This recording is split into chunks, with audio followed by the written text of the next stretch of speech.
కీర్తనల గ్రంథంలోని 24వ అధ్యాయము. దావీదు కీర్తన. భూమియు దాని సంపూర్ణతయు, లోకమును దాని నివాసులను యెహోవావే. ఆయన సముద్రముల మీద దానికి పునాది వేసెను, ప్రవాహ జలముల మీద దాని స్థిరపరచెను. యెహోవా పర్వతమునకు ఎక్కదగిన వాడెవడు?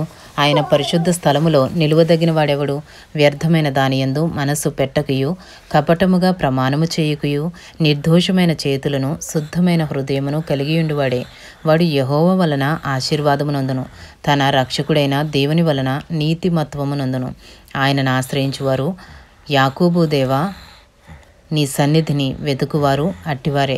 గుమ్మములారా, మీ తలలు పైకెత్తుకునుడి. మహిమగల రాజు ప్రవేశించినట్లు పురాతనమైన తలుపులారా, మిమ్మను లేవనెత్తుకునుడి. మహిమగల ఈ రాజు ఎవడు?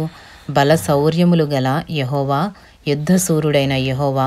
గుమ్మములారా, మీ తలలు పైకెత్తుకునుడి. పురాతనమైన తలుపులారా, మహిమగల రాజు ప్రవేశించినట్లు మిమ్మను లేవనెత్తుకునుడి. మహిమగల ఈ రాజు ఎవడు? సైన్యములకు అధిపతియగు యెహోవాయే. ఆయనే ఈ మహిమగల రాజు. ఇంతటితో కీర్తనల గ్రంథంలోని 24వ అధ్యాయము ముగించబడినది.